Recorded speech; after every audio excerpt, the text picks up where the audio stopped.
नमस्कार साथियों, मैं मनीष कुमार शर्मा स्वागत करता हूं आपका एक बार फिर यादवेंद्र स्मार्ट क्लासेस पर, जिस पर आप रेलवे की तैयारी कर रहे हैं।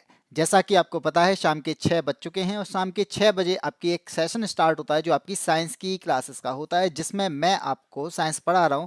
और प्रेजेंट में मैं अभी आपको बायो पढ़ा रहा हूं और इस बायो में मैंने बहुत सारे टॉपिक आपको कवर करा दिए हैं और हर टॉपिक से रिलेटेड आपके प्रीवियस ईयर क्वेश्चंस को मैं लेके चला हूं। और आज आपकी बायो की आखिरी क्लास है और इस बायो की आखिरी क्लास में मैं आज आपको प्लांट मॉर्फोलॉजी को पढ़ाने वाला हूं, यानी पादप आकारिकी को पढ़ाने वाला हूं। इस पादप आकारिकी से रिलेटेड प्रीवियस ईयर में आए हुए वो क्वेश्चंस आपके लिए इंपॉर्टेंट बनते हैं, जो आपके एक्सपेक्टेड क्वेश्चंस भी बन सकते हैं, जो आपके आने वाले एग्जाम के लिए इंपॉर्टेंट बनेंगे। तो हम आज क्या पढ़ने वाले हैं? प्लांट मॉर्फोलॉजी को पढ़ने वाले हैं, जिसमें आपने सुना होगा प्लांट, अगर मॉर्फोलॉजी की अगर मैं बात करूं तो आपको भी पता होगा कि प्लांट जो है उसमें 3 भाग होते हैं, जड़, तना, पत्ती। लेकिन इन 3 भागों के अलावा भी आपके भाग होते हैं। आपका भाग होता है फूल, इसके अलावा फल और इसके अलावा बीज। तो जिस तरीके से आपका जड़ जड़ से आपका स्टेम बनता है, स्टेम से आपकी पत्तियां, और पत्तियों के अलावा इस शाखा पर आपके पुष्प भी आते हैं और उस पुष्प के अलावा वो पुष्प ही फल बन जाता है और फल जो है, फल के अंदर जो पाए जाते हैं वो आपके बीज पाए जाते हैं। तो ये आपकी प्लांट मॉर्फोलॉजी का हिस्सा है, प्लांट मॉर्फोलॉजी का पार्ट है। बादल मीणा, कमल प्रसाद, गुड इवनिंग, राम राम भाई। तो इसी के साथ में मैं बताऊं कि आपका जैसे रूट की बात करता हूं, तो रूट की अगर मैं बात करूं, ठीक है, तो जैसे मैं अगर यहाँ पे रूट की बात करूँ तो आप सभी जानते होंगे पेड़ का सबसे निचला जो पार्ट है उसे हम क्या कह रहे हैं? उसे हम जड़ कहते हैं। ठीक है, क्या कहते हैं उसे? उसे हम जड़ कहते हैं। और ये जड़ जो है, ये आप, अगर मैं एक बात कहूँ तो आपने देखा होगा कि जैसे अगर ये आपकी क्या है, ये आपका अर्थ की क्रस्ट है या मिट्टी है, इस मिट्टी के अंदर आप जड़ को देखेंगे, वो नीचे की तरफ में इस तरीके से आगे बढ़ती हुई जाती है। ठीक है, तो ये जो आपके देख रहे हो ना, ये क्या है? ये आपकी जो जड़ है, ये किसकी अगेंस्ट जा रही है? ये आपकी जो प्रकाश है, उस प्रकाश के अगेंस्ट जा रही होती है। और अगर प्रकाश के अगेंस्ट जा रही है तो इसका मतलब क्या हुआ कि ये प्रकाश के अगेंस्ट है, तो इसे कहेंगे नेगेटिव फोटोट्रॉपिक। क्या कहेंगे इसे? रूट जो होती है वो आपकी क्या होती है? Negatively phototropic. और दूसरा पर अगर मैं ये कहूं तो आप एक बात यहां पे देख पा रहे होंगे, जैसे ये अगर यहां पे मैं सन बना दूं, तो ये आपका सन का पार्ट है। तो यहां से आपका क्या है? ये प्रकाश आ रहा है और ये प्रकाश के अगेंस्ट जा रही है, इसलिए नेगेटिव फोटोट्रॉपिक है। दूसरा क्या है कि आप देखोगे कि पृथ्वी के नीचे जो रहती है वो होती है ग्रेविटी। तो ग्रेविटी के साथ में, यानी ग्रेविटी की ओर जा रही है, इसलिए ये क्या कहलाती है? इसलिए इसे हम पॉजिटिवली जियोट्रॉपिक कहते हैं। ठीक है, नेगेटिवली फोटोट्रॉपिक होती है, दूसरा पॉजिटिवली जियोट्रॉपिक होती है। ये ऐसा पार्ट है जो कि हरा नहीं होता, पेड़ के अंदर जो पाया जाता है ये हरा पार्ट नहीं होता, यानी ये कैसा पार्ट है? नॉन ग्रीन पार्ट है। ठीक है, ये कैसा पार्ट है? नॉन ग्रीन पार्ट है। इसके अंदर ना तो आपको नोड मिलेंगे, इसके अंदर ना ही आपको बर्ड मिलेंगे, यानी नोड भी नहीं मिलते, इसके अंदर बर्ड्स नहीं मिलते हैं, इसके अलावा इसके अंदर इंटर नोड भी नहीं मिलते हैं। ये सारी चीज़ें आपको कहाँ मिलती हैं? ये सारी चीज़ें आपको मिलने वाली हैं स्टेम के अंदर।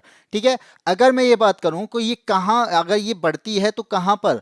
ग्राउंड के ऊपर, ये ग्राउंड के नीचे। तो याद रखना, ये आपके ग्राउंड के नीचे बढ़ती है, यानी ये कहाँ जाएगी? ये अंडरग्राउंड प्लांट होता है, इसे क्या कह सकते हैं? अंडर ग्राउंड पार्ट कह सकते हैं। और अंडरग्राउंड पार्ट का मतलब है असेंडिंग या फिर डिसेंडिंग है, तो ये डिसेंडिंग पार्ट है। ठीक है, तो और करता क्या है? ये करता क्या है तो आपको मालूम होना चाहिए कि ये जो है एब्जॉर्प्शन करता है। किसका एब्जॉर्ब करता है भाई? ये अगर एब्जॉर्प्शन कर रहा है तो एब्जॉर्प्शन करता है किसका? ये एब्जॉर्प्शन करता है पानी का, यानी पानी को एब्जॉर्प्शन करता है। इसके अलावा ये जड़ क्या करती है? इसके अलावा ये मिनरल्स का एब्जॉर्प्शन करती है। ठीक है, ये आपका पानी का और मिनरल्स का एब्जॉर्प्शन करती है। ठीक है, और इस यहाँ पर ही आपको ग्रोथ हार्मोन्स भी मिलेंगे, जो कि मैंने आपको शुरुआत में पढ़ा बता। राजपूत भाई गुड इवनिंग, मुझे लगता है राजपूत भाई आप पहली बार जुड़े हो। अगर आप पहली बार जुड़े हो तो मैं आपसे एक बात कहना चाहूँगा कि जितने आपके साथी हैं जो रेलवे की तैयारी कर रहे हैं, आप उनको ये चैनल को शेयर कर सकते हैं, इस वीडियो को शेयर कर सकते हैं। जिससे क्या होगा कि आपके जो साथी हैं वो हमारे साथ में यहाँ पे पढ़ेंगे और पढ़ने के बाद में यहाँ पे उन लोगों को भी यहाँ मज़ा आने वाला है। तो चलिए स्टार्ट हो चुकी है आपकी क्लासेस। और यहाँ पे मैं आपको बता दूं कि यहाँ साइंस और फिजिक्स की क्लासेस यानी फिजिक्स और बायो की क्लासेस हो चुकी हैं। फिजिक्स की प्लेलिस्ट भी यहाँ पे कंप्लीट हो चुकी है और बायो की जो कंप्लीट हो ही चुकी है, क्योंकि आज जो है बायो की आखिरी क्लास है, आखिरी चैप्टर है और इसी के साथ में मैंने बायो भी कंप्लीट करा दी है। ठीक है। और आपको एक और नई कह सकते हो खुशखबरी है जिसमें मैं आपको बताना चाहूँगा, अब वो आपको क्लास के बाद में बताऊँगा। तब तक मैं आपको थोड़ा सा और बता देता हूँ। रूट के अलावा आपने देखा होगा पेड़ का एक और पार्ट जिसे हम क्या कहते हैं, स्टेम कहते हैं। क्या कहते हैं? स्टेम कहते हैं, यानी तना कहते हैं। और ये जो तना होता है, जिस तरीके से आपने देखा कि जो आपकी जो जड़ थी, ये जड़ जो है वो नीचे की तरफ में है, आपकी ये जड़ है। तना जो रहेगा वो आपका कहाँ रहेगा? ऊपर, यानी जो ग्राउंड है इस ग्राउंड के ऊपर रहेगा। तो हम कह सकते हैं कि तना जो है वो एबव द ग्राउंड होता है। क्या होता है? Above the ground. ठीक है। ये असेंडिंग होगा या फिर डिसेंडिंग तो आपको मालूम हो जाएगा, क्योंकि वो डिसेंडिंग अगर आपकी रूट है तो ये कैसा रहेगा? ये असेंडिंग होगा। और इसी पर आपको क्या मिलने वाले हैं? इसी पर आपको नोट्स मिलेंगे, इसी पर आपको इंटर नोड मिलेंगे, इसी पर आपको बर्ड्स मिलेंगे। तो ये सारी चीज़ें भी आपको कहाँ पे मिलेंगी? वो आपको प्रेजेंट यानी ये आपकी कहाँ मिलने वाली हैं? तने पर मिलने वाली हैं। और यहीं पर आप देखोगे कि ब्रांचेस में बढ़ता है और ब्रांचेस में बढ़ने पर यहीं पर आपको लीफ मिलने वाली हैं, यानी पत्तियां भी मिलने वाली हैं।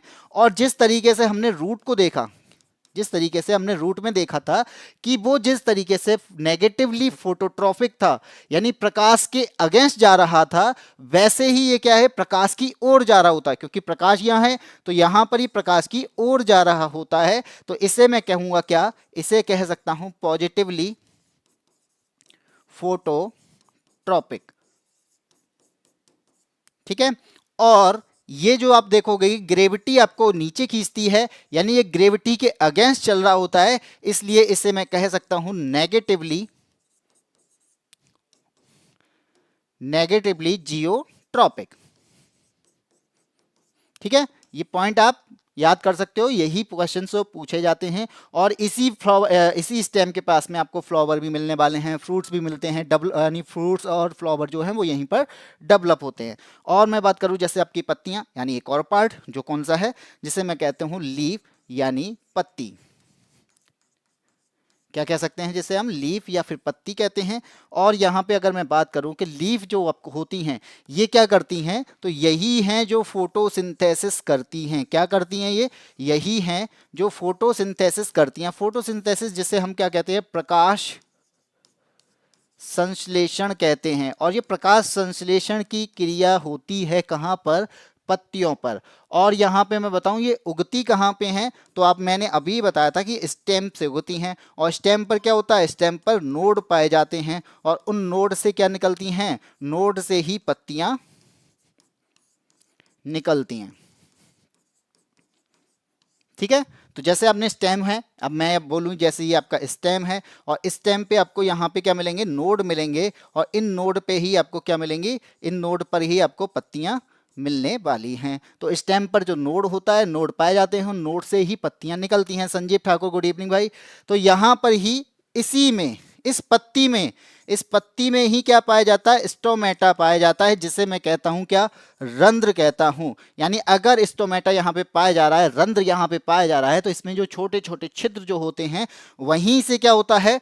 कार्बन डाइऑक्साइड जो होता है, कार्बन डाइऑक्साइड का एब्जॉर्प्शन होता है और आपकी ऑक्सीजन का क्या होगा? ऑक्सीजन यहाँ पे रिलीज होती है। तो ऑक्सीजन यहाँ रिलीज होती है, जो कि हम कहते हैं कि पेड़ जो है ऑक्सीजन रिलीज करते हैं, कार्बन डाइऑक्साइड को ग्रहण करते हैं। तो वो कहाँ से करते हैं? वो लीफ के द्वारा करते हैं। फोटोसिंथेसिस क्रिया में कार्बन डाइऑक्साइड को एब्जॉर्ब किया जाता है और हाइड्रोजन और इसके अलावा ऑक्सीजन को रिलीज किया जाता है। तो यहाँ पे ये होता है लीफ का काम, जो कि स्टेम के नोड से निकलती हैं और इसी में स्टोमेटा पाया जाता है, छोटे छोटे रंध्र पाए जाते हैं। वही रंध्र जो होते हैं वहां पर ही कार्बन डाइऑक्साइड का एब्जॉर्प्शन और हाइड्रोजन या फिर मैं कह सकता हूं कि वाष्प के रूप में और ऑक्सीजन के रूप में यहाँ पे रिलीज होती है। ठीक है, गुड इवनिंग गीता।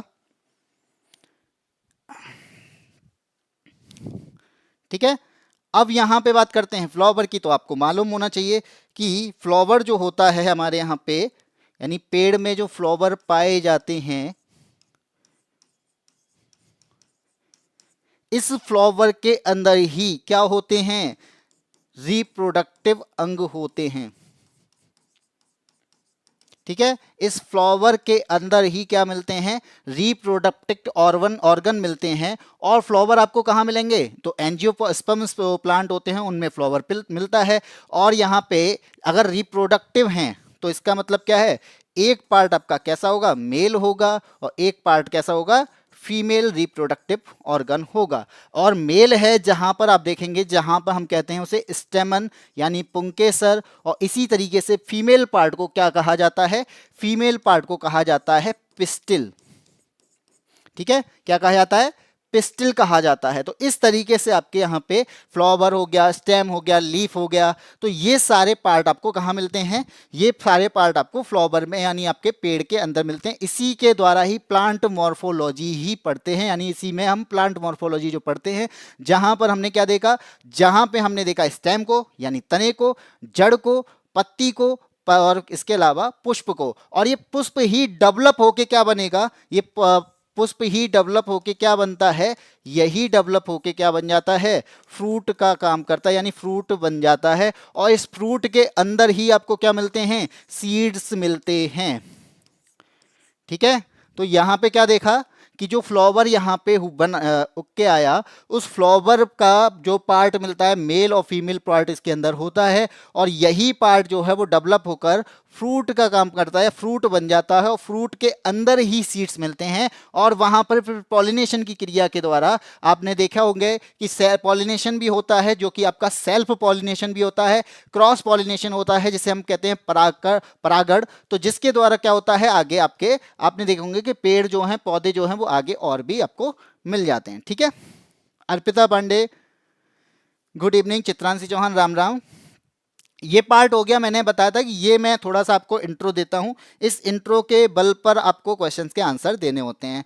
अब बात करते हैं हमारे पास में किस तरीके के क्वेश्चन पूछे जाते हैं, हम उनकी बात करते हैं। तो सबसे पहला क्वेश्चन आपकी स्क्रीन पर आ चुका है, अब आपको इसका आंसर देना है। तो आंसर क्या होगा, चलिए देखते हैं। सबसे पहले मैं क्वेश्चन पढ़ता हूं, क्या कहता है, पादप जड़ कोशिकाओं को भी ऊर्जा उत्पन्न करने के लिए ऑक्सीजन की आवश्यकता होती है।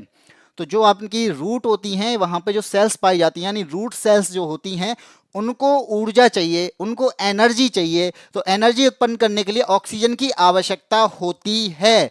इसलिए जड़ें कहाँ से वायु ग्रहण करती हैं, जड़ें जो हैं वो कहाँ से वायु को ग्रहण करेंगी। ऑप्शन ए कहता है भाई पानी से लेंगी, क्योंकि जड़ क्या कर रही है, एब्जॉर्प्शन कर रही है, किसका, पानी का कर रही है। तो क्या वो पानी से वायु का ग्रहण करती है।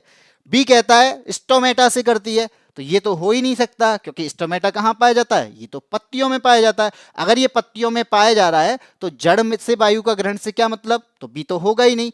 सी कहता है मृदा कणों के बीच वायु अवकाश यानी स्पेस पाया जाता है। जो मिट्टी के जो कण होते हैं, उन मिट्टी के कण के बीच में स्पेस मिलता है। उस स्पेस में क्या होता है, उस स्पेस से ऑक्सीजन ग्रहण की जाती है, किसके द्वारा, वो की जाती है जड़ों के द्वारा। तो रूट करता क्या, यहां से एनर्जी अगर उसे चाहिए होती है तो वो ऑक्सीजन ग्रहण करता है, वो मिट्टी के कणों के बीच जो स्पेस मिलता है वहां से ऑक्सीजन को ग्रहण कर लेता है। तो आंसर क्या हो जाएगा, आंसर हो जाएगा यहां पे ऑप्शन नंबर सी।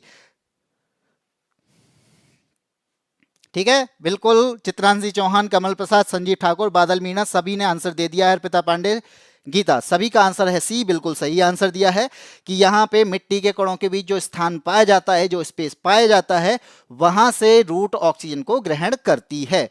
जय हिंद भाई, हरिओम। चलिए आगे बढ़ते हैं, क्वेश्चन नंबर 2 पे आते हैं। 2 क्या कहता है, अंकुरण के समय बीज का कौन सा भाग जड़ का निर्माण करता है। तो आपने देखा होगा कि जैसे आपके पास में बीज होता है, जैसे मान लीजिए ये सीड है, तो इस सीड में कौन सा भाग है जो जड़ का निर्माण करेगा। ऑप्शन ए कहता है बीजपत्र, बी कहता है मूलांकर, सी कहता है प्रांकुर, और डी कहता है दलपुंज। तो यहां पे कौन सा पार्ट होगा?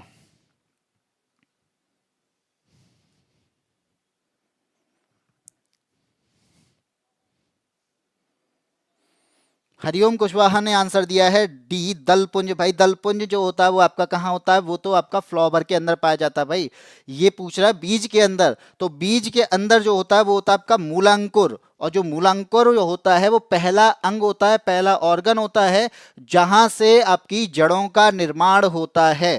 ठीक है, तो यहां पे मैं बात करूं तो एक होता है आपका, जैसे अगर ये आपका बीज है और इस बीज में ऊपर वाले पार्ट की अगर मैं बात करता हूं तो नीचे की तरफ में होता है आपका ये मूलांकुर, ऊपर मिलेगा वो होगा आपका प्रांकुर। ठीक है, यहां से आपका जड़ों का निर्माण होता है और यहां से आपका तने का निर्माण होता है। ये बात आपको याद रखनी है। तो इसका आंसर हो जाएगा ऑप्शन नंबर बी। तो जो लोग बी के साथ में हैं वो बिल्कुल सही आंसर दे रहे हैं। अर्पिता पांडे का, संजीव ठाकुर का, बादल मीणा का, कमल प्रसाद का, सभी का आंसर बिल्कुल सही है। जब बीज अंकुरित होता है तो पहला जो अंग होता है वो मूलांकुर होता है, जहां से वृद्धि करके प्राथमिक या फिर मूसला जड़ बनती हैं। ठीक है, चलिए आगे बढ़ते हैं। Question number third. थर्ड क्या कहता है कि जड़ों की कोशिकाओं में लंबे रोमों जैसे भाग को क्या कहते हैं? तो आपने देखे होंगे कि जैसे ये मैंने बोला कि ये मिट्टी है और इस मिट्टी के नीचे जो आप देख पा रहे हैं ये है आपकी जड़। किसकी? किसी पेड़ की जड़ है। और इस पेड़ की जड़ के पास में छोटे छोटे क्या होते हैं? छोटे छोटे यहाँ पे लंबे लंबे यहाँ पे रोम पाए जाते हैं, यहाँ इस तरीके से। ठीक है, इस तरीके से रोम जो मिलते हैं,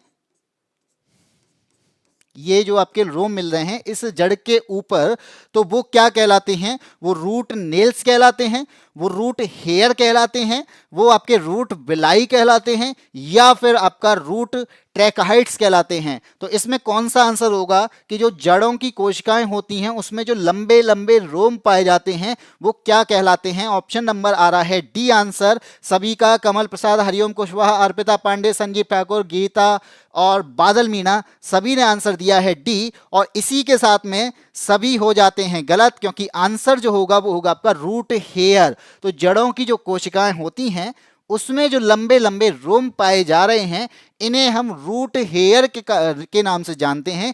यही हैं जो वाटर के एब्जॉर्प्शन में काम आती हैं, वाटर एब्जॉर्प्शन करने वाली होती हैं। तो इसका आंसर क्या हो जाएगा? ऑप्शन नंबर बी हो जाएगा, रूट हेयर। ठीक है, एक ने आंसर दे दिया, बस उसी को कहते हैं ना भेड़ चाल, तो भेड़ चाल हो रही है। एक ने आंसर दे दिया, बस कॉपी करते जाओ, कॉपी करते जाओ। आंसर होगा ऑप्शन नंबर बी। चलिए आगे बढ़ते हैं। Question number 4। किसी पौधे के वानस्पतिक भाग कौन से होते हैं? किसी पौधे के वानस्पतिक भाग हैं जो कौन से हैं? ऑप्शन ए है आपके सामने जड़, तने और पत्तियां। बी है आपका जड़, तना और फूल। सी है आपका जड़, पत्तियां और फूल। डी है पत्तियां, तने और फूल।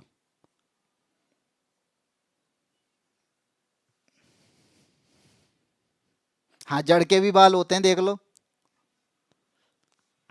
हरिओम कुशवाहा ने आंसर दे दिया ऑप्शन नंबर डी, पत्तियां, तने और फूल।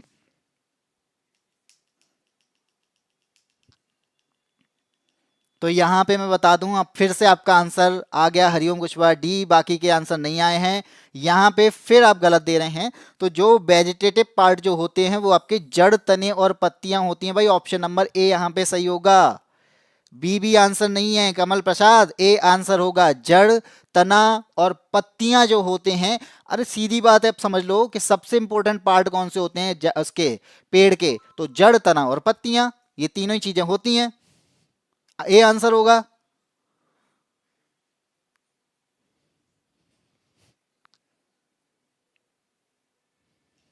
चलो आगे बढ़ते हैं। Question number 5। 5 कहता है खाना बनाने एवं स्वाद हेतु प्रयोग किया जाने वाला अदरक एक राइजोम है जो क्या है? यहां पे बोला जा रहा है कि अदरक जो है वो क्या है? एक राइजोम है जो क्या है? वो भूमिगत तना है, बी है आपका भूमिगत जड़ है, या फिर भूमि के ऊपर मिलने वाला तना है। तो भूमि के ऊपर की ओर जड़ है। तो क्या आंसर होगा ऑप्शन नंबर इनमें से? सॉरी सर, मुझे कुछ काम था। हाँ ठीक है, कोई बात नहीं, एग्जाम के दिन भी ऐसे ही बोल देना सर, कोई कुछ काम था इस वजह से एग्जाम ही नहीं दिया। पढ़ लो चित्रांशी। हरिओम का आंसर है बी, कमल प्रसाद ने आंसर दिया है डी, और इसके साथ ही गीता का आ रहा है भूमिगत जड़, बादल मीना का बी है, कमल प्रसाद का डी है। तो मैं बता दूं, तो आपको मालूम होना चाहिए कि हम जो खाना खा रहे हैं, यानी हम जो चीज़ें खाते हैं, वो आपकी तना भी होती हैं, वो आपकी जड़ भी होती है। तो हमें ये मालूम होना चाहिए कि जब अदरक की बात आ रही है तो अदरक अपने आप में क्या है। तो याद रखना कि जो अदरक है ये अपने आप में तना होता है, और अदरक कहाँ मिलता है, तो भूमि के नीचे मिलता है। तो ये भूमिगत तना कहलाता है। क्या है ये भूमिगत तना कहलाता है। इसलिए इसका आंसर क्या हो जाएगा, इसका आंसर ऑप्शन नंबर ए होगा। ये अंडरग्राउंड स्टेम कहलाता है। जैसे आपका अदरक हो गया, हल्दी हो गया, आलू हो गए, ये सब क्या है, ये तना है जिसको हम खाते हैं। जैसे मैं बोलूं कि अगर इस भूमिगत तने की भी बात करूं, तो इस भूमिगत तने में आपने देखा होगा जिसे हम कंद के नाम से जानते हैं। इस कंद को मैं क्या कह सकता हूं, ट्यूब कह सकता हूं। तो ये ट्यूब जो होता है, ट्यूब जैसा कौन दिखता है, तो वो कौन है, यानी कंद जैसा कहलाता है, वो है आपको आलू। ठीक है। इस भूमिगत तना में एक होता है शल्क कंद, एक पार्ट क्या है, शल्क कंद, जिसे मैं कह सकता हूं वल्ब जैसा। और वल्ब जैसा कौन दिखता है भाई, प्याज दिखती है। प्याज के अलावा लहसुन जो होती है वो भी कैसी दिखती है, वल्ब जैसे आकार की दिखती है। तो यहां पे इसका आंसर क्या हो जाएगा, वो हो जाएगा आपका प्याज और लहसुन। अगर मैं यहां पे बात करूं किसकी, कॉर्न जैसा, तो कॉर्न जैसा कौन है, तो इसका आंसर होगा अरबी। ठीक है।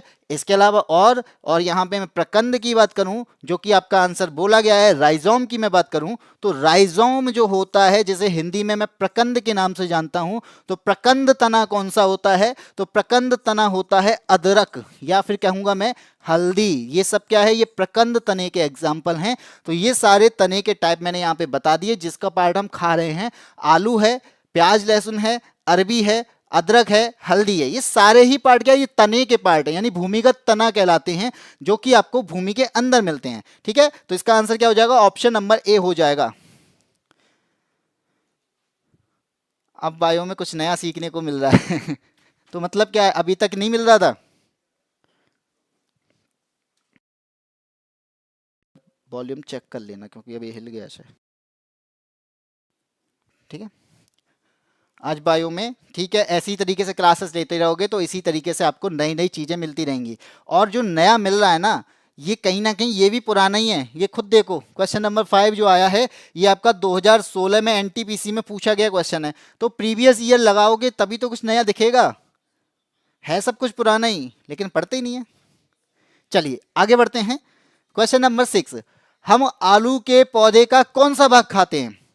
हम आलू के पौधे का कौन सा भाग खाते हैं। ऑप्शन ए है कि भाई हम क्या खाते हैं, जड़ खाते हैं आलू की, जो आलू का पौधा होता है उसकी जड़ को खाते हैं। बी कहता है फ्रूट को खाते हैं। सी कहता है कि आलू का जो पौधा होता है उसका जो बीज होता है वही आलू बनता है। या फिर डी है कि आलू के पौधा जो होता है, उस जो तना होता है वही जाकर आलू बनता है। तो क्या आंसर होगा, और आंसर आ चुका है सभी का, आ रहा है तना। तो बिल्कुल सही है ऑप्शन नंबर डी, कि यहाँ पे हम आलू का जो पौधा होता है उसका जो तना होता है, उस तने को ही सब्जी के रूप में हम यूज करते हैं। इस तने का ही यूज क्या होता है, सब्जी के रूप में यूज होता है। तो आंसर क्या हो जाएगा, ऑप्शन नंबर डी हो जाएगा। बिल्कुल सभी का आंसर सही है। चित्रांशी चौहान, कमल प्रसाद, हरिओम हरिओम, गीता, चलिए बादल मीना, सभी का आंसर सही है।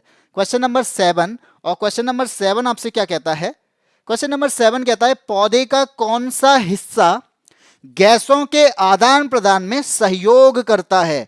यानी पौधे का ऐसा कौन सा पार्ट है जो गैसों के आदान प्रदान में सहयोग करता है, यानी गैस को एक्सचेंज करने में हेल्प करता है। ऑप्शन ए कहता है कि वो पार्ट कौन सा है, तना है। बी कहता है आपका कलियां हैं, यानी वर्ड्स हैं।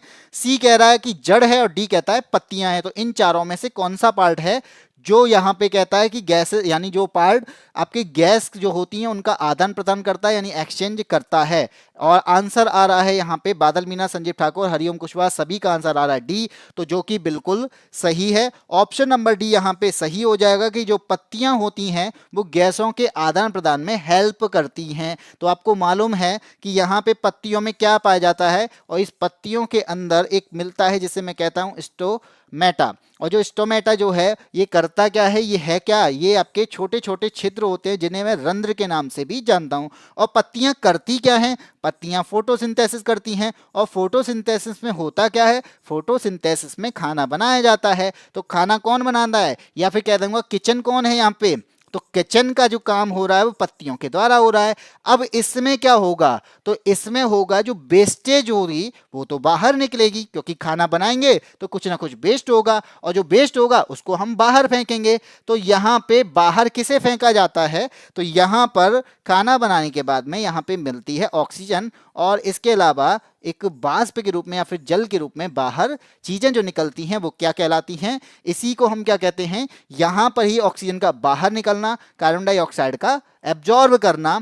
तो यहां आपका पत्तियां इसी तरीके से गैस को एक्सचेंज करने का काम करती हैं, यानी गैसों का आदान प्रदान करती हैं। और ये कब होगा, जब फोटोसिंथेसिस होगी। क्या फोटोसिंथेसिस नहीं होगी तो नहीं होगा, तब भी होगा, लेकिन तब उल्टा होगा। तब हमारे पास में जो ऑक्सीजन को यहाँ पे पेड़ जो है वो ऑक्सीजन ग्रहण करने लग जाते हैं जब फोटोसिंथेसिस नहीं होती है। इसलिए कहा जाता है कि रात में पेड़ के नीचे नहीं सोना चाहिए। उसका रीजन क्या है कि पेड़ जो है उस टाइम पे कार्बन डाइऑक्साइड को छोड़ रहे होते हैं, ठीक है, ऑक्सीजन को ग्रहण कर रहे होते हैं। और फोटोसिंथेसिस में क्या होता है, फोटोसिंथेसिस में ऑक्सीजन को वो छोड़ रहे होते हैं, और उस टाइम पे हम क्या कर सकते हैं, हम लोग 24 घंटे क्या करते हैं, हम लोग 24 घंटे ऑक्सीजन ग्रहण करते हैं और कार्बन डाइऑक्साइड को छोड़ते हैं। लेकिन पेड़ जो है ऑक्सीजन को कब ग्रहण करते हैं, ऑक्सीजन को वो रात के टाइम पे या फिर फोटोसिंथेसिस जब नहीं करते हैं तब वो ऑक्सीजन को ग्रहण करने लग जाते हैं, कार्बन डाइऑक्साइड को छोड़ते हैं। लेकिन फोटोसिंथेसिस के टाइम पे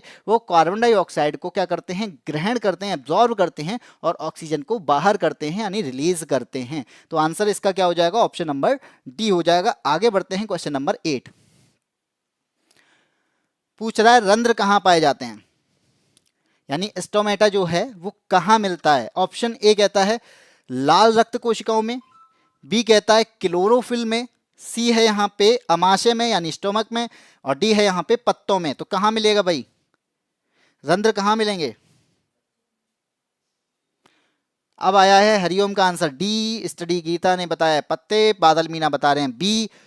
तो यहाँ पे भाई बादल मीना ये पूछा जा रहा है कि जो रंध्र हैं वो कहाँ मिल रहे हैं, तो मैंने अभी बताया है कि पत्तियों के अंदर ही आपको क्या मिलेंगे, स्टोमेटा मिलेगा। यानी स्टोमेटा जो है वो एक प्रकार के छोटे छोटे छिद्र होते हैं जहाँ पे गैसों का आदान प्रदान होता है। तो गैसों का आदान प्रदान तो पत्तों से होता है, तो इसका आंसर क्या हो जाएगा भाई, ऑप्शन नंबर डी हो जाएगा। तो जो लोग डी के साथ में हैं वो बिल्कुल सही हैं। कमल प्रसाद भाई बी आंसर नहीं होगा, डी आंसर होगा, पत्तों में ही रंध्र पाए जाते हैं।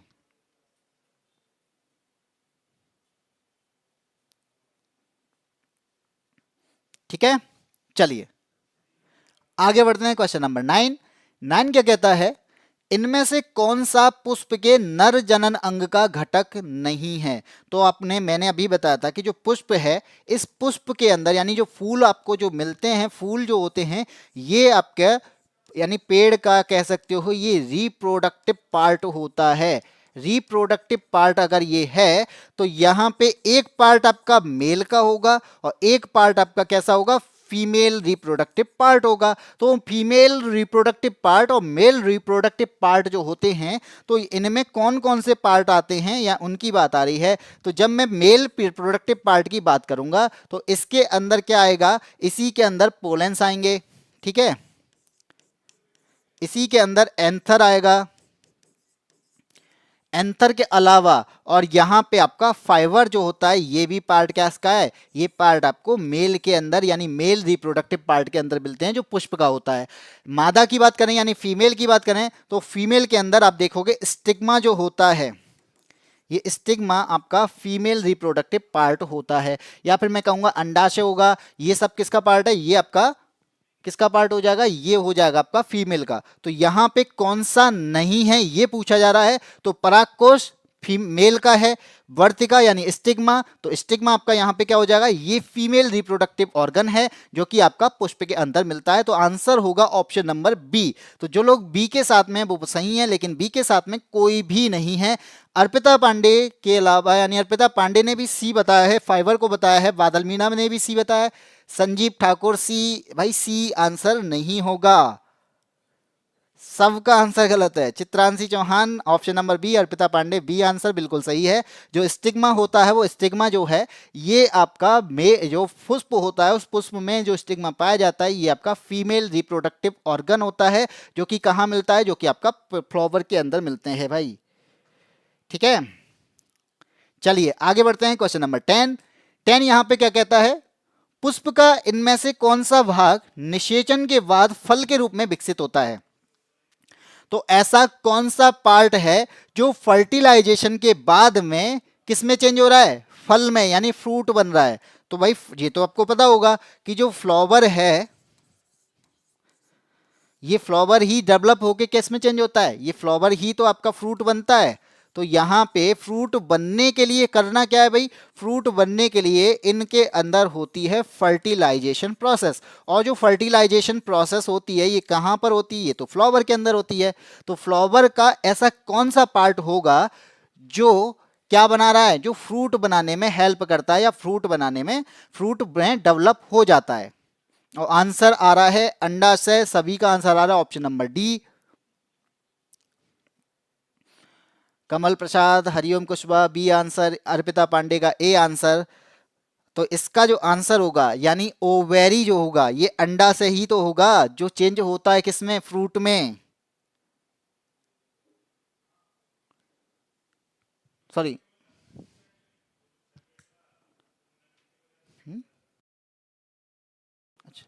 सॉरी, अंडाशय जो होता है इस अंडाशय के अंदर पाए जाते हैं क्या, बीजांड पाए जाते हैं। आंसर हो जाएगा आपका ऑप्शन नंबर बी।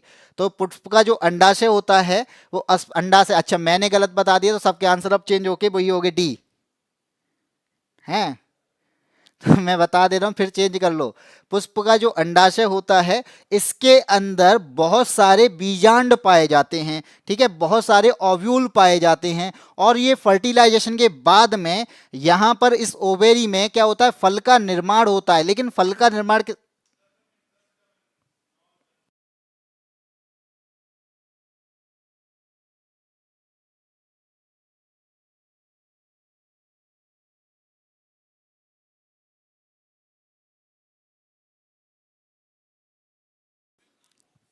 हाँ जी तुम्हारा सही है हरिओम कुशवाहा।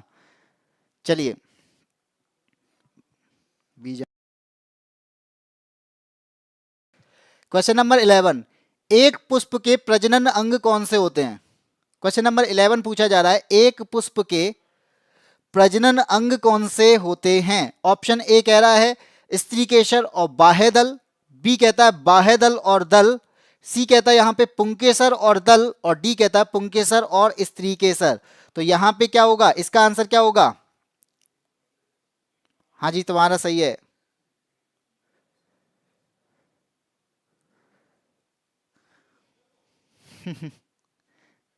इसका आंसर बताओ कि पुष्प का जो प्रजनन अंग होता है वो क्या कहलाता है। ये तो मालूम होगा कि जो स्त्री केसर है जिसे पिस्टिल के नाम से जानते हैं, तो स्त्री केसर तो आपका पार्ट होगा। लेकिन जो मेल का रिप्रोडक्टिव पार्ट है उस मेल का रिप्रोडक्टिव पार्ट क्या कहलाता है, स्टेमन कहलाता है। तो यहां पे आपका क्या हो जाएगा, पुंकेसर और स्त्री केसर होगा। ऑप्शन नंबर डी होगा। 11 का क्या हो जाएगा, ऑप्शन नंबर डी। हाँ जी कमल प्रसाद आंसर आ गया, हरिओम कुशवाहा ने सी आंसर दिया, गलत है। बादल मीना ने भी आंसर दे दिया है, ऑप्शन नंबर डी जो होगा वो बिल्कुल सही होगा। अरे पुष्पेंद्र, पुष्पेंद्र नहीं है, पुंकेसर है। चलो क्वेश्चन नंबर 12 की बात करते हैं। एक लिंगी पुष्प होता है, यहां पे पूछा जा रहा है एक लिंगी पुष्प कौन सा होगा। ऑप्शन ए है पपीता, बी है सरसों, सी है गुड़हल और डी है सूरजमुखी। तो एक लिंगी की मैं बात करूं जिसके अंदर क्या होगा, एक लिंगी पुष्प की बात आ रही है तो इसके अंदर क्या होगा, इसके अंदर एक ही पार्ट होगा, यानी एक रिप्रोडक्टिव पार्ट होगा। जैसे मैंने अभी बताया था कि फूल के अंदर तो दोनों रिप्रोडक्टिव पार्ट होते हैं, लेकिन कुछ फूल हैं जिनके पास में एक ही रिप्रोडक्टिव पार्ट है, चाहे आपका वो मेल पार्ट हो या फिर वो फीमेल का पार्ट हो, तो कोई भी एक पार्ट जो मिलता है उसे हम क्या कहते हैं, उसे कहते हैं एक लिंगी पुष्प। यानी जहां पर पुंकेसर या हो या फिर जहां पर स्त्री केसर हो, तो जहां पर अगर मेल और फीमेल का कोई भी एक पार्ट जहां जिस फूल में उपस्थित है तो उसे एक लिंगी पुष्प कहा जाता है। और दोनों हैं वो उभयलिंगी या फिर द्विलिंगी कहा जाता है। तो वो कौन सा होगा, तो उसका आंसर हो जाएगा आपका ऑप्शन नंबर ए, पपीता यानी पपाया। इस पपाया का जो फूल होता है, पपीता का जो फूल होता है, उसके अंदर एक ही पार्ट मिलता है रिप्रोडक्टिव। तो आंसर क्या होगा, ऑप्शन नंबर ए हो जाएगा।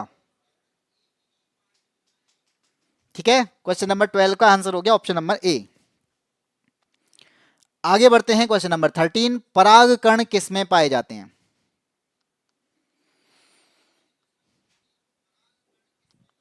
पोलन ग्रेन्स जो होते हैं ये किसके अंदर पाए जाते हैं? स्टिग्मा, ओव्यूल, एंथर या फिर floral cavity?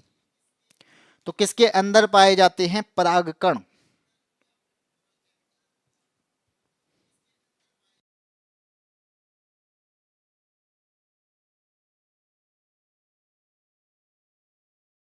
Good evening Ritu Kumari, class के एंड के टाइम पे आए हो रितु कुमारी। क्लास का क्वेश्चन नंबर 13 चल रहा है और अब तो एंड ही होने वाला है। कमल प्रसाद ने आंसर दे दिया है सी, और संजीव ठाकुर का आंसर है, बादल मीना का आंसर आ चुका है डी, पुष्प गुहा में। तो जो लोग यहाँ पे, मैंने बताया था कि पोलन ग्रेन जो होते हैं, अभी बताया कि पोलन ग्रेन होता है, एंथर होता है, ये सब किसके पार्ट हैं? ये आपके मेल रिप्रोडक्टिव पार्ट हैं। तो यहाँ पर अगर मेल रिप्रोडक्टिव पार्ट की बात आ रही है तो स्टिग्मा तो आपका स्त्री का पार्ट है यानी फीमेल रिप्रोडक्टिव पार्ट है। बीजांड जो है, ओव्यूल जो है, वो भी आपका फीमेल रिप्रोडक्टिव पार्ट है। तो हमारे पास में जो परागकोश है यानी एंथर है, इस एंथर के अंदर ही क्या पाए जाते हैं? पोलन ग्रेन्स पाए जाते हैं, परागकण पाए जाते हैं। तो ऑप्शन नंबर सी यहाँ पे सही हो जाएगा। बादल मीना सही कर लो इसे। चलिए इसके बाद में क्वेश्चन नंबर 14। क्वेश्चन नंबर 14 कहता है कि इनमें से किसे सामान्यतः फल के रूप में प्रयोग नहीं किया जाता है? इनमें से किसे सामान्यतः फल के रूप में यानी फ्रूट के रूप में प्रयोग नहीं किया जाता? ए है आपका स्ट्रॉबेरी, बी आपका अंगूर है, सी है आपका नाशपाती और डी है यहाँ पे टमाटर। तो ऐसा कौन सा फल है जिसे हम फल के रूप में यूज नहीं करते? आपने बता दिया तो सब सही है, लेकिन पेपर में तो भाई मैं बताने थोड़ी आऊंगा, पेपर में तो तुम्हें खुद करना पड़ेगा बादल मीना। ये कहो कि मुझे आ गया है तो सब सही है। ऋतु कुमारी ने आंसर दिया है डी, कमल प्रसाद ने आंसर दिया है ए। तो भाई यहाँ पे जो आंसर होगा वो हो जाएगा आपका ऑप्शन नंबर डी, टमाटर। क्योंकि टमाटर जो है इससे क्या है, ये जो होता है ये होता तो फ्रूट है यानी होता तो फल है, लेकिन यहाँ पे हम जो है इसको सब्जी के रूप में यूज करते हैं। किसके रूप में? सब्जी के रूप में इसको यूज किया जाता है। टमाटर है क्या? टमाटर तो फ्रूट है भाई, फल है।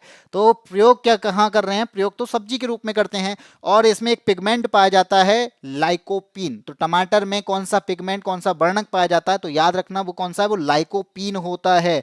बाकी के तो भाई ये तो फल हैं ही, नाशपाती तो फल है, अंगूर ये तो फल के रूप में यूज होता है, स्ट्रॉबेरी ये तो फल है। लेकिन ऐसा कौन सा फल है जिसे हम फल के रूप में यूज ही नहीं करते? तो वो आपका कौन है? वो आपका टमाटर है, जिसे सब्जी के रूप में हम यूज करते हैं। तो सबका आंसर क्या होगा? थ्योरी की क्लासेस कब से शुरू करोगे? अब बस यही बताने वाला हूं मैं।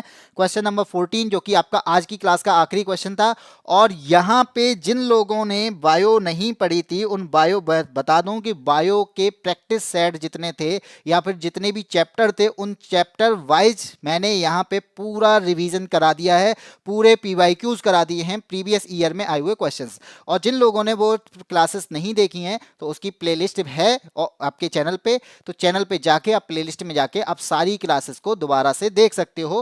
क्योंकि यहाँ पे मैं फिजिक्स भी कंप्लीट करा चुका हूँ चैप्टर वाइज, और बायो भी मैंने चैप्टर वाइज कंप्लीट करा दी है।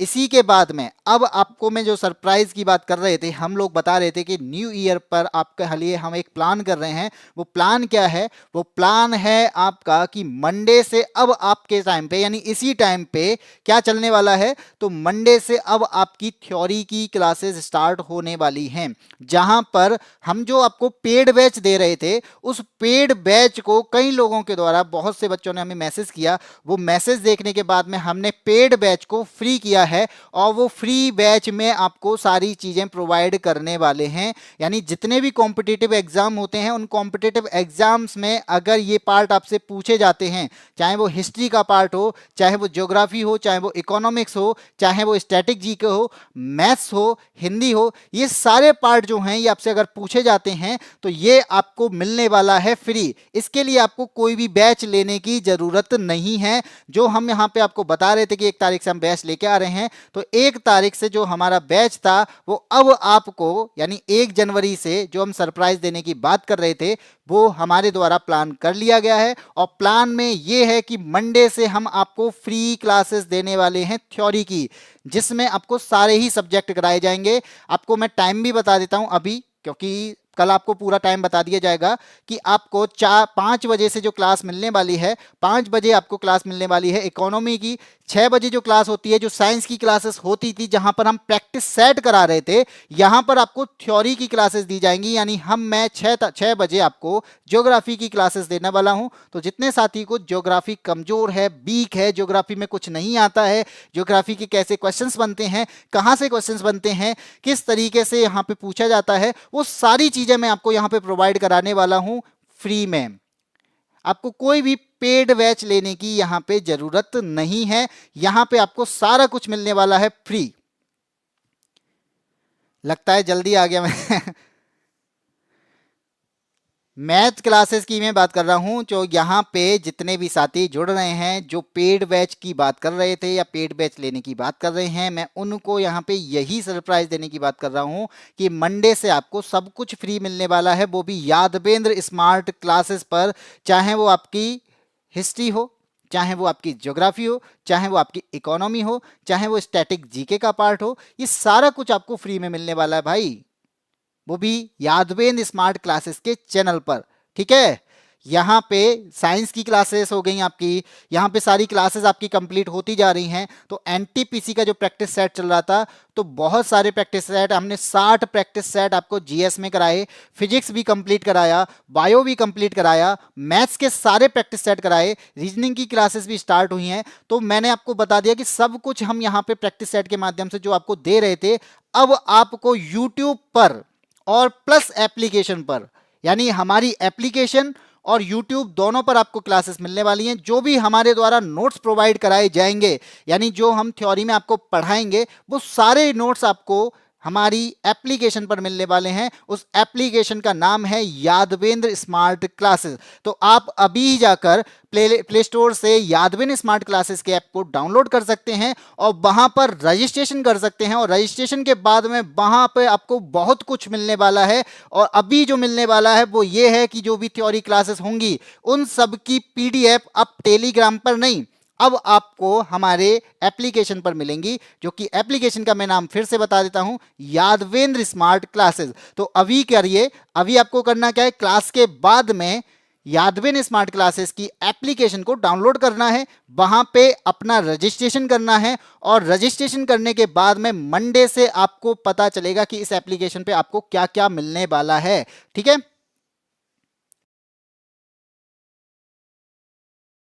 हाँ जी, मैथ की क्लासेस होगी अभी। ठीक है, तो ये जो एनटीपीसी का जो बैच चल रहा था, तो एनटीपीसी का बैच यहाँ पे किया जाता है समाप्त, जिसमें आपको मैं मैथ्स की क्लासेस होती थी, जिसमें आपको साइंस की क्लासेस की जाती थी, जहाँ पर आपको जीएस की क्लासेस मिल रही थी। अब इसकी जगह पर इसी टाइमिंग पर थ्योरी क्लासेस आपको प्रोवाइड की जा रही हैं। ठीक है, अब आप एक बात कर, अब आपको करना क्या है, इसके लिए मैं बता दूं, एप्लीकेशन डाउनलोड करने के साथ साथ जो साथी अफोर्ड नहीं कर सकते हैं, जो साथी बैच नहीं ले सकते हैं, आप उनको ये बैच जो है या फिर जो हमारा चैनल है यादबीन स्मार्ट क्लासेस, उन लोगों तक आपको पहुंचाना है, उन लोगों तक आपको क्या करना है, शेयर करना है, जिससे वो बैच नहीं ले पाएंगे तो फ्री में वो बहुत कुछ कंटेंट हम यहाँ पे आपको प्रोवाइड कराएंगे जो आपके एग्जाम पॉइंट ऑफ व्यू से बहुत इंपॉर्टेंट रहने वाला है, जहां से क्वेश्चंस बनते हैं। ठीक है, सपना सरोज, चित्रांशी चौहान, अभय, गीता, जितने भी साथी जुड़ रहे हैं, मैं एक बार कहना चाहूंगा कि अपने साथियों को इस बारे में जरूर बताइएगा कि यादबीन स्मार्ट क्लासेस पर आपको फ्री में बैच मिलने वाला है, वो भी यूट्यूब और हमारी एप्लीकेशन पर। यूट्यूब का नाम भी यादबीन स्मार्ट क्लासेस, एप्लीकेशन का नाम भी यादबीन स्मार्ट क्लासेस। प्ले स्टोर पे जाके सबसे पहले आपको यादबीन स्मार्ट क्लासेस की एप्लीकेशन को डाउनलोड करना है। डाउनलोड करने के बाद में आपको मंडे से सारे बैचेस की जानकारी पूरी तरीके से आपको मिल जाएगी कि कितने बजे से आपको बैचेस मिलने वाले हैं। ठीक है, यहां पर आपको मेरे द्वारा जो पढ़ाया जाने वाला है वो आपको ज्योग्राफी पढ़ाया जाने वाला है, यानी मैं साइंस आपकी प्रैक्टिस में करा चुका हूं। ज्योग्राफी की क्लासेस अगर आपको लेनी है तो आप शाम को 6 बजे मेरे साथ में जुड़ सकते हैं। जो टाइम आपको मैं अब साइंस क्लासेस दे रहा था, इसी टाइम पर आपको मैं ज्योग्राफी की थ्योरी क्लासेस भी प्रोवाइड कराने वाला हूं। बाकी की क्लासेस भी आपको यहाँ पे जल्द ही बता दी जाएंगी, तो आप जुड़ें हमारे साथ में यादबीन स्मार्ट क्लासेस के साथ में। तो सबसे पहले आपको चैनल को सब्सक्राइब करना है, जो साथी नए जुड़ते जा रहे हैं। सब्सक्राइब करने के बाद में अपने साथियों को जो पढ़ना चाहते हैं, जिनको थ्योरी नहीं आती है, जिन्होंने कभी थ्योरी को अच्छे से पढ़ा नहीं है, जिनके कंसेप्ट क्लियर नहीं है, जिन्होंने पढ़ लिया है फिर भी उनकी थ्योरी के अकॉर्डिंग आपके क्वेश्चंस नहीं निकल पाते हैं, तो उन लोगों के लिए ये बैच बिल्कुल मुफ्त रहने वाला है। तो इस क्लासेस में जुड़ना न भूलें। हाँ जी बिल्कुल, यादबीन स्मार्ट क्लासेस की ऐप पर। हाँ जी, क्लासेस यहाँ पे ओवर हो चुकी हैं और ये क्लासेस जो चल रही थी एनटीपीसी, ये भी यहाँ पे ओवर हो चुकी हैं। तो अब करना क्या है, अभी आपको